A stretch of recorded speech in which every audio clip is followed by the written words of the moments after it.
Aujourd'hui, moi et Tristan allons vous parler de la surconsommation de voitures dans le monde.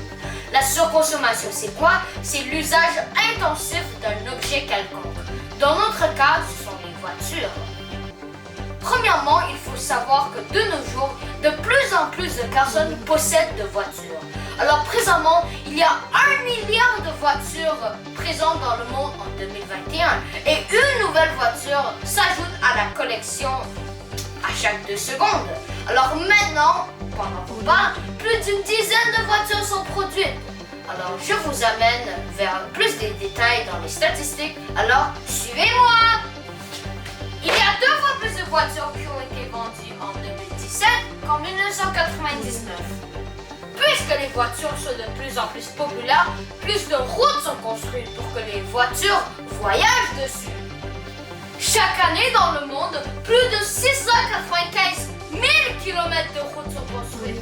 Plus de 1900 km de routes par jour. Tellement de déchets en construisant les routes.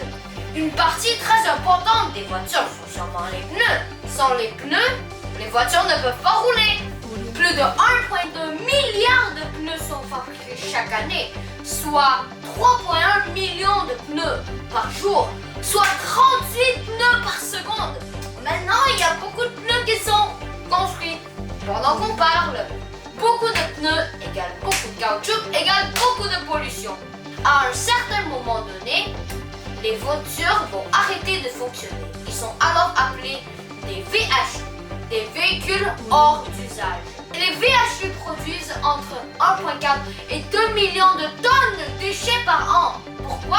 Car lorsqu'une voiture est plus utilisée, on va sûrement l'utiliser pour d'autres matériaux. Alors on va le recycler, ça va causer beaucoup d'énergie et beaucoup de pollution quand on brûle les matériaux.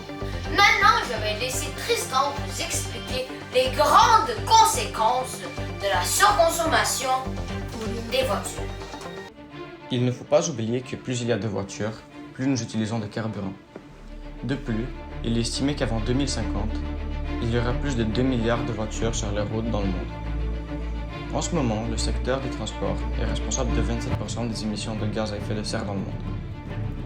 Pour chaque litre d'essence consommé, environ 2,3 kg de CO2 seront produits.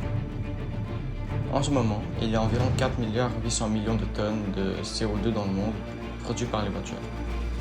La pollution de l'air liée à la circulation automobile peut entraîner le cancer des poumons, des maladies du cœur et aggraver les symptômes chez les personnes déjà atteintes de maladies cardiaques. Il y a aussi le smog, un mélange de polluants atmosphériques comprenant des gaz et des particules qui sont trop petites pour qu'on puisse les voir. Maintenant, voici les solutions aux problèmes de pollution de la surconsommation des voitures. La première solution est d'utiliser une voiture électrique. Les voitures électriques sont beaucoup moins polluantes que les voitures à essence, et surtout ici au Québec, car 99% de notre électricité est produite avec une source d'énergie propre et renouvelable, la force de l'eau.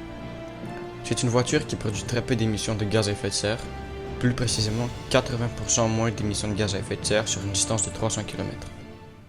Bien dit, Tristan. Alors la voiture électrique peut vraiment diminuer notre consommation sur les gaz à effet de serre. Mais il y a une deuxième solution, une solution beaucoup plus simple. Cette solution est d'utiliser le bus ou de prendre le métro. Car puisqu'on sait qu'une voiture en moyenne peut transporter seulement 5 passagers, mais un bus peut transporter jusqu'à 65 et un métro jusqu'à 1000 passagers. Pourquoi prendre un métro, un bus ou un transport commun en général? Car ils rendent l'embouteillage le moins fréquent possible. Donc, moins de voitures resteront sur place à brûler de l'essence pour rien, à gaspiller de l'essence, alors feront plus de pollution de l'air. D'ailleurs, un métro ne génère pas de pollution au moment de son utilisation et un bus génère moins de pollution que 13 voitures.